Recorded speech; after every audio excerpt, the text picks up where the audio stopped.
And Claudette, just let me know when you see us. Look what I got. Oh, yeah. Hey, buddy. Those are like a collector's item at this point, man. The gorillas are going to go away. We're going to be transitioning into elephants. So, hey, Asphalt Life community, we are live on Facebook. Welcome to a Friday edition of Atlas Pro Talk. We are super excited, man. We just lost our man up in the top left corner, but we got two amazing guys joining us.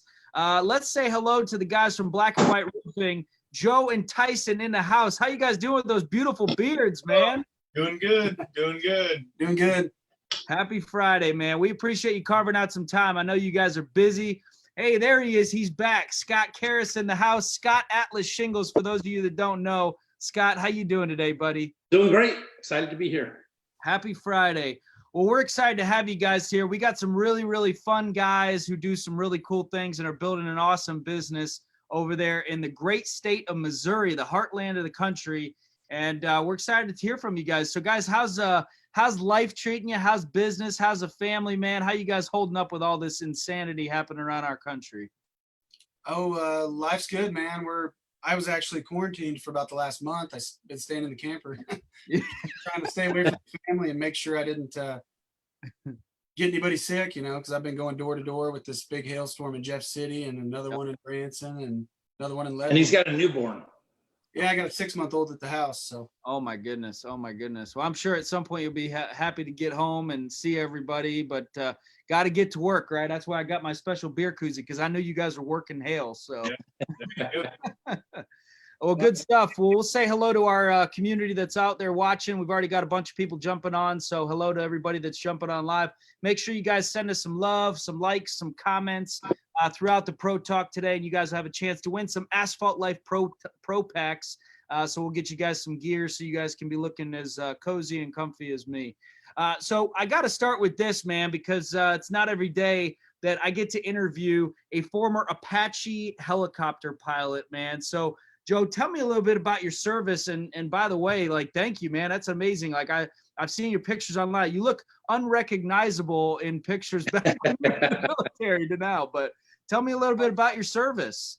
Well, about a month ago, I got to say, I ain't shaved or cut my hair since, but I did once. I got to admit, I had hair down about my shoulders, and my beard was about twice as long, almost as long as Tyson's hair. But I just, when I got out, it's a thing that a lot of veterans do, and yeah, I don't know. My dad did it, so it's just kind of the rebel in me, just saying, hey, it's fine. I finally got the honorable discharge, so that was a good feeling. But that's awesome. Well, that's amazing. Yeah, great stuff. But really, really cool background to have been involved with the helicopter side of things. What was that experience like being up in those things? Oh, there's not a whole lot to really compare to it. And I'm actually wearing the shirt now. I don't know if you can see it. That's awesome. No, I don't know. It's the coolest thing ever. I mean, I'm glad I did it. Got the t-shirt, still wearing it. There you go. I joined for the t-shirt. Yeah. Well, Tyson, how about you, man? Tell me a little bit about your background, man. How'd you get into the industry? How do you and Joe know each other, man? Tell us how you got to sitting in that chair today, man. Well, whenever I guess when I was about 19 years old, a hailstorm came through my hometown. The very next day, a tornado came through town. Oh, man. And wiped out every house in town. My grandpa's service station was on the highway for 47 years. And actually about a mile away, I pulled his toolbox out of a guy's attic. Wow. So when I was in high school, I worked for a great big farmer, and they owned several houses, and they owned all the apartments and stuff in town. Yeah. And they had one guy that did all their maintenance. And once that storm went through, or no, back up. When I was working on the farm, they pulled me off the farm one time to help him. We actually jacked the house up off the basement, tore the basement out, built a new basement under the house, set the house back down on top of it. That was a 110-year-old farmhouse, great big one, 3-story farmhouse. And when this storm happened, he called me and hired me to run all his guys. And so I worked every day, all summer long. Met him one morning for work at the end of the summer, and he handed me a folder and said, here's some jobs you can take over and do. I'm tired. Wow. Like I said, I was 19 years old, and I said, well, I'll do these jobs until I get a job. And I've never had a job since I was 19. I'm 38. Wow, man, that is cool. I mean, that's amazing though, to have somebody that just sort of, kind of got you going and got you in the business, empowered you a little bit, and showed you a career path. And what's it been like? You liking it? Has it been a good almost 20 years in the construction trade? Well, I had a lot of hot days, hard days, where I wondered what the heck I was doing. And now that you get on the sales side, it's you're thankful for the education. Absolutely. Well, I'm sure you're that much better on the sales side because of that experience and the things that you've seen and the way you're able to, I'm sure, connect with homeowners. And Scott's told me a little bit about your sales style and process, and says it's just unbelievably effective and people trust you. And I think that's a big part of it. So great to finally get a chance to see you guys after a while. I first met you guys out at the IRE, and I got to tell this story right off the bat because Joe almost lost out on some big money, man. We were at the booth at the International Roofing Expo a couple years ago, and this guy's in the bathroom and his raffle ticket gets called. There's 1,000 people around our booth waiting for these raffles, and his wife is out there like, my husband's in the bathroom, he just won $1,000. And I'm like, oh, there's a mob around me. And we gave it like a 10 count. I tried to count really slow and Joe did not make it back. And I felt terrible. But Joe, what happened 2 raffles after that? You got to tell us what happened. They ended up pulling my wife's ticket, so she was happy, after all. So. Oh my gosh, it was miracle. It was fate. That raffle was meant for you guys. So that was pretty funny when you guys got pulled again. So I will never forget that moment because I was really feeling guilty. But the Cosmos have a way of working out. So. Well, tell me a little bit about your family, guys. What do you got there? I stood up a second ago to show you that. Oh my God. That's a 30 millimeter out of an Apache. Holy crap. Sweet. Wow. Deer hunting in Missouri. Yeah. They raise them right in Missouri, man. Watch out. Well, good stuff. Well, Scott, you've also got a background in the roofing sales trade. You've been in this business a long time yourself. You've been working for Atlas and doing a great job for a number of years, but you were also on the contracting side, right? You were selling. Yeah. Tell us a little bit about how you got. Yeah, I had a buddy approach me and said, hey, you want to work outdoors? You want to be around a bunch of wild animals? I was all excited. I thought I was going to be a conservation agent. So sure. I was like, sign me up. Next to know, he's like, get up that ladder. I was like, what? We're not going to the outdoors. Yeah, no, I love it. I did contracting down in Dallas and learned a lot. I stuck by the owner. He was at the time, with RCAT, got involved with that. If you guys aren't with an association, that it's a way to learn from hundreds of people at a time or attending things like this. Absolutely. Yeah. I love it. Well, good stuff. Well, hello to Lauren, Jonathan, Stephanie, Jamie, Alex, and Suzanne, all jumping on the Atlas Pro Talk Live and waving at you guys. They're excited to see you. So you guys do some really fun, unconventional marketing in the state of Missouri. You guys are in Lake of the Ozarks. You're obviously working storms down in Branson, Jefferson City, Missouri, as you said. And I got to show this picture of this incredible limo that you guys have. So if you're looking for out-of-the-box ways to market your brand, look no further than this right here. Guys, tell us about the inspiration behind this amazing marketing machine, and what are some of the other marketing things you guys do that are maybe different than the rest? Oh man, we do a bunch of different stuff. We've given away several guns. Actually, I had a gun right here, an AR-15, and then ended up giving it away. So we've given away several of those, and I just like to I've always been an outside the box thinker. Everybody's cutting their hair short and I'm growing it out, and everybody's shaving their face and I'm growing a beard. So there you go. I just want to be different and real simple, man. Everything's black and white. When it comes to quality, there's no gray area. And when I saw that limo, and it turned my head, and it was just a big white limo, and I knew I had to have it. So I made a deal with the guy, and a couple deals later, and here we are. Now we got the biggest limo out there that, everybody seems to talk about. So it doesn't matter where we go, they're talking about it.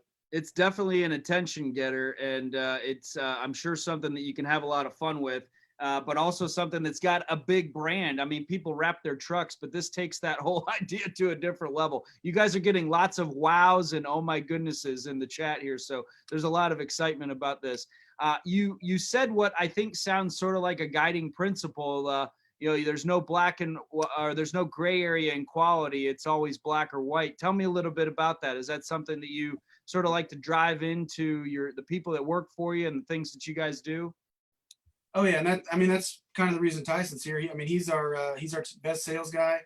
He's got the most experience. He knows the right way to do things. So he's brought a lot of experience to me. Like you said earlier, I was a helicopter pilot in the Army. 10 years and 11 days. Did that. Kind of grew up watching my dad be in the Air Force and my brother being a pilot and my grandpa being in the Marines. And before you know it, here we are with a roofing company. And so I basically just surrounded myself with guys like Tyson who knew construction, and which I knew quite a bit as well. But I've done kind of lots of different things, and he did lots of different things in the construction world. So that was something that he brought to the table, and that's how we stand out over and above everyone else. We strive to have the quality, not the quantity. Yeah. That'll come. So. Yeah. Well, I think it's huge. It's important. And it's important to have some of those, again, guiding principles, but also to surround yourself with really good people. I'm curious, how did you guys meet? What's your background, together? Tyson looks excited to tell that. I'll get that one. So I've always been a salesperson. All my buddies in school, they said the reason that we hung out with you, the reason we were always at your parents' house, because we could do anything we wanted when we were with you. And I said, what do you mean by that? And they're like, well, even if we got in trouble, you would find a way to talk our way out of it. So I've always been able to talk. A lot of times in the wintertime and stuff, I work in the outdoor industry. I do a lot of trade shows and stuff. I do a lot of sales stuff for them. I can talk to people. So I know construction really well. Roofing is what I've done the most probably in the construction industry. So Joe came to town and started having a lot of trucks driving around, different things like that. And I thought to myself, I'm getting sick of doing construction work. So I came up here to talk to him, and he really actually had a sales manager in place at the time who knew that I would take his job. So he told Joe I was a bad fit for the company and didn't want anything to do with me. And I was too busy to really, really too busy to kind of do anything. And I was running around like a chicken with my head cut off. So, yeah. So they, about a year went by. They didn't talk to me. And about a year went by. I was remodeling the lady's kitchen. And when I pulled the drywall down, there was black mold all over it. So I knew the attic wasn't ventilating properly. Yeah. So I got in the attic and figured out what the deal was. And I was going to install a power fan as part of the solution. Got on the roof and there was hail damage all over it. So I got down and I told the lady, I said, hey, you got hail all over your roof. So good news, we'll just do an insurance adjustment, do a claim, get you taken care of. Well, it was really hot at the time, and got down. I didn't have any help. Got down and I was thinking about doing the roof by myself. I've done that before. And then I thought, man, I'm not doing this roof. Do not want to do this roof. About the same time, I looked at the neighbor's house. They had a bigger house than the one I was on. And I said to myself, if they have hail damage, so does the neighbor. So I went over to the neighbor's house and I got the neighbor's house to do. I was leaving the neighbors and they said, would you mind going and talk to our dad? His roof, he needs a new roof right now. And he just doesn't trust the people that's with him. So I went over and got the dad's roof. So I had 3 roofs lined up. So then I called Black and White and I got Curtis on the phone, our production manager.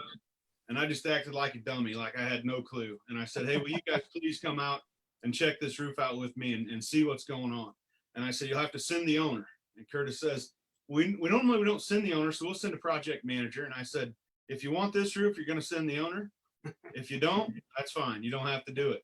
So Joe shows up a little bit later and we jump up on there. And about as soon as he got out of the truck, I just started talking about roofing components and the way the job would go and how I found the hail damage, this, that, and the other thing. And Joe says, hey, man, you keep remodeling and all the roofs you get us on, I'll give you $100 referral. And I said, I said, well, that's real cute, but that's not what I got in mind. He said, well, what do you got in mind? And I said, do you see the neighbor's house? Yeah. And their dad's house and so on and so forth. And he goes, okay, yeah, but what are you talking about? Why'd you call me out here? And stuck my hand out and I said, I'm your newest sales guy. Those are my first 3 jobs. Man, We've been that is working awesome. together. I think that's a lesson in being assertive, you know, and knowing what you want and figuring out a way to make it happen. And look at what you guys have been able to do. But it's also a testament to sort of the power of the referral, right? I mean, you'd already figured that out. You're in this neighborhood and you can see a whole row of streets with your name on it, right? You know, yeah. and if you know you do a good job here and you get the referral and it goes on and on, it's like dominoes. That's the gold standard. So Yeah. that's pretty funny. Joe, what did you think when this guy, you know, approached you in this way? That's a pretty interesting and sort of forward approach, man. Well, the way I grew up, it's, I grew up playing sports, and it's always, you don't have to be the best out there, but it's, just, you're always trying. I got a lot of grit. You only fail when you quit. And I could see it in this guy. I could see that he wasn't going to quit. I could see he wanted to work here, and it had already been a year. And I mean, by then I kind of already forgot about it because I've been just doing so much in the company. You get busy working 100 hours a week. Yeah. I could see the grit in him, and he's been going full speed ever since. And he's been our top sales guy ever since. That's awesome. But also when you find somebody that's really good and really hungry and aggressive in that way, and is willing to take some risks, it creates a new bar for your organization and how you evaluate other people that you may want to bring in. So it's awesome, man. That's a really cool story. You guys have tons of cool shouts.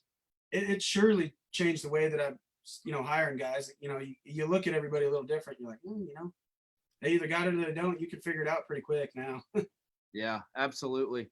Well, we got somebody that says you did a great job on my in-laws' roof at the lake. Keep it up, man. So you got definitely bullhorns for that one. You guys are doing it the right way, and that's how you do it. Motivation's key. So you guys are getting lots of shout outs for that.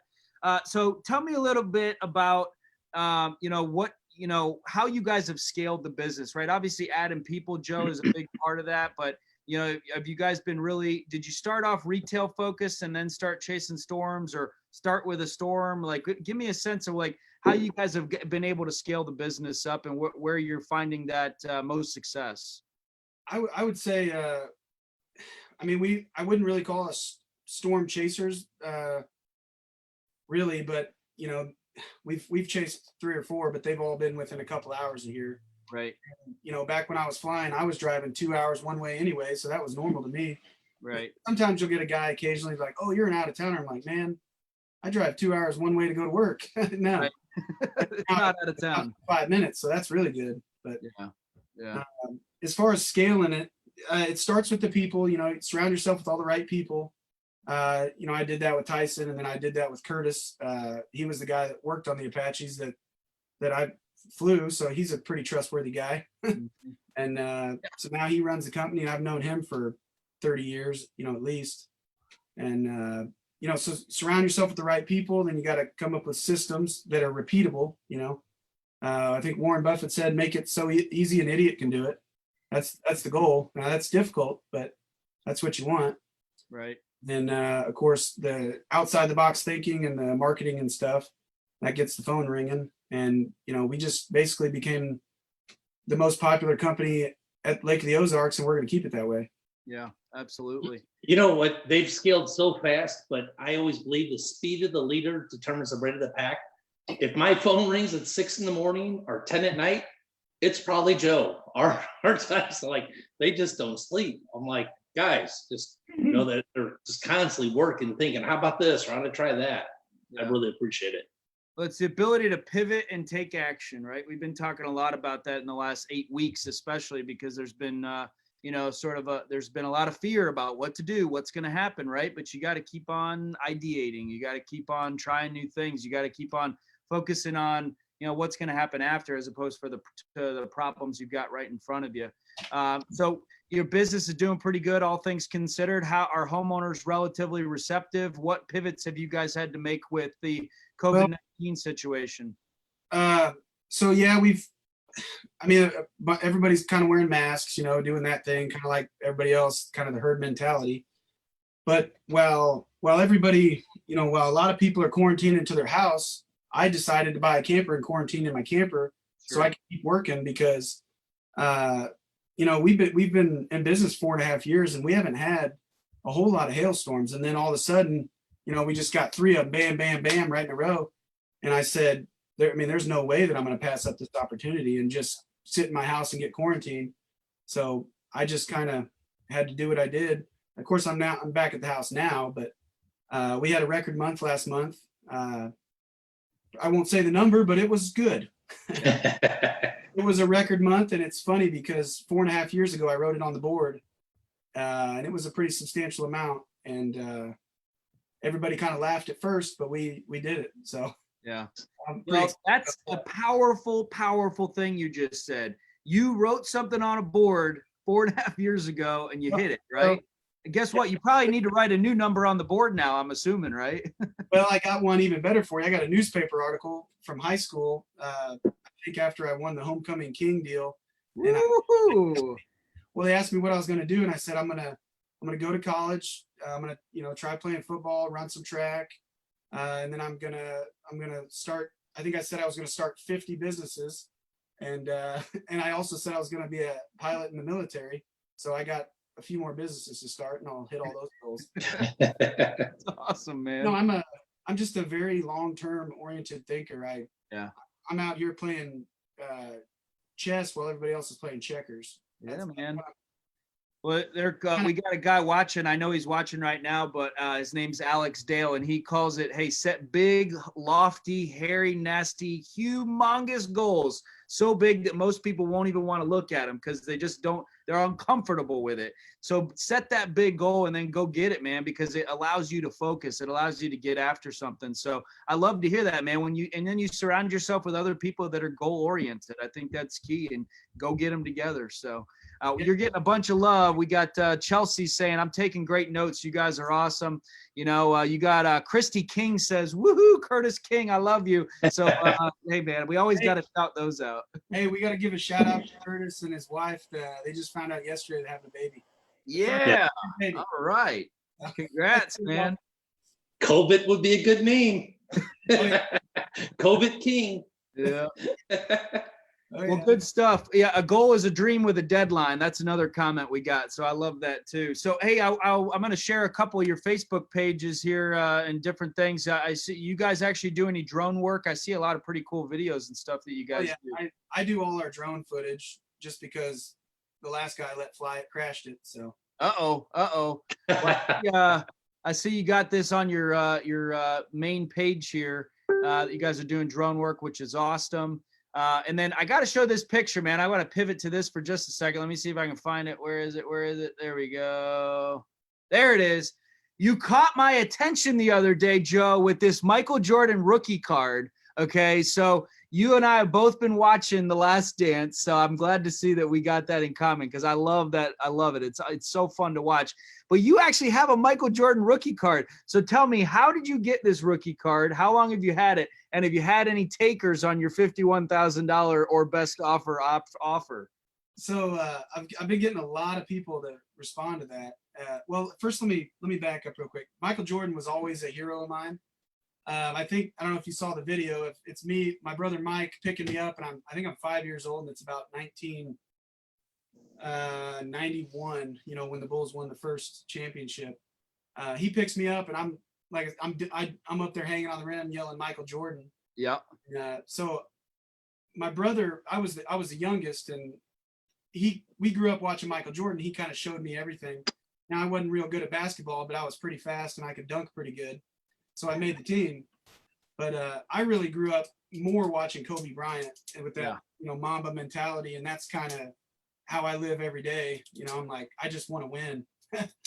And same with Tyson, man. He likes to win. And Michael Jordan and Kobe Bryant, you can't get some better guys to follow. But as far as the Michael Jordan rookie card, my brother Mike got me into that, and we used to ride our bikes to Walmart and get a pack of gum and buy these cards. And I got 10 shoeboxes full. And, before you know it, you go to college and you go fly helicopters, you do some Army time. And before you know it, it's been 20 years. Right. And I just opened them up, found a bunch of all my old cards. So I've had that for 20 years. I don't know if it's, everybody's asking me if it's real. And I'm like, how do I know? I have no idea. But Well, if it's been sitting in your shoebox a long time, there's a good chance that it is real. So when did you find it? Did you go and look in the shoebox after you started watching the episode, or was it further back? well, here, let me show you something real quick. I love it because while he's looking for that, I was a huge baseball card collector, and I have a little tin of all the cards that I thought were really special back in the day. So I haven't looked at it in a while, but I need to go get it. I used to get the Beckett. I don't know if you remember that. Oh, Beckett yeah. magazine, which showed you the value of the cards. So So I got a lot of Jordan shoes. I got just some. yeah. These are, I like these because they were two-tone, and you know me. So this is me trying to get back in shape. I'm trying to lose 50 pounds, and I want to dunk basketball again. But the COVID thing is a pretty good excuse. I haven't done that yet, but Yeah. I'll get back to that. Absolutely. No, it was actually we were at church, and I found out when we got out of church about Kobe Bryant crashing in a helicopter and dying. Yeah. That really got to me. That was a pretty sad deal. Being a helicopter pilot and growing up with him as a hero, Yeah. I was pretty lucky that Kevin over at Crown C, they did a giveaway thing where they were giving out Bulls tickets. So that's where this hat comes in. yeah. Yeah. We went to a Bulls game, and it happened to be the first game the day after Kobe died. So when I went there, if you can see it, Yeah. I At the 8. put number 8 on there, and I put number 24 on there. Yeah. So I get to go to a Bulls game and see that, and they had a tribute to Kobe Bryant. We were there, and Yeah. Shocking. Really, it really was, man. I think for everybody, it still is, somebody as iconic as that, dying in that way. And, somebody that inspired a lot of people. You said you just want to win. And that really is, I think, a way. I mean, if you're in a sales profession, a business owner, Scott in a sales territory, man, you got stiff competition. You guys have competition. You're trying to get the order. I think that's, there's so many parallels to sports. People call it cliche, but at the end of the day, it's true, man. That's that hunger that you got. And a lot of us are former athletes, man. We don't get to go out and score the winning touchdown anymore like we might have been able to do in high school, but we do get to go out and sell. And I think it's back to getting those endorphins going. We remember that thrill. I'm gonna blame that on my dad. He was the one that he showed me his yearbook, said, "Look, son, I was the best athlete." And then, after that, I just made it a goal of mine, and my brothers and sisters did the same thing, and we all got it. Yeah. Worked out good. But to kind of tie into why the Michael Jordan card and how all this happened, after that game, I went and I pulled out all the shoe boxes and started looking for my Kobe rookie cards, and I had a bunch of them. I found out I had like 10 or 12 of them. Wow. And then I ran into the Jordan card, and I said, "Man, I forgot about this." And I'm sending them all off to get graded by PSA, but I'm waiting for the COVID thing to be over. But yeah. that's kind of how it all worked out. Well, hey, I think that'll be a fun little thing for everybody to do. If you're watching this, we're going to do a little Asphalt Life competition. Go and find your shoebox or whatever you got full of cards, and let's find the most crazy stuff you can post, okay, of all that stuff that you've been hanging on to. My dad, he told me this story, and he never threw my stuff away because his mom threw his stuff away. He told me this, and it was like devastating. He went off and left the house and came back 5 years later. He's like, "Where's all my baseball stuff? Where's all my baseball cards?" And I'm like, "Oh, I threw that stuff in the dumpster." And so fortunately, he never threw my stuff away. Now my wife just wants to throw it away. It's sitting on a shelf in the other room. So, but I keep it safe. Yeah. See, there she is. She's trying to do a little photo bomb in the background. So I was calling her out for trying to throw my stuff away. I wanted to tell you too, the only reason why I put 51,000 on there is because I saw an article, which is on my Facebook, where there was an article wrote about Michael Jordan, how that card could be worth up to 51,000. So that's why I did it. That's awesome. Well, I hope you get some real takers, but when you get the authenticity back and you find out what it's really worth, you got to post something, man. We'll be following anxiously. So. It's not about the money, and oh yeah, neither is roofing really. I'd really just like to pass it on to my kids and think it's something cool. Totally, man.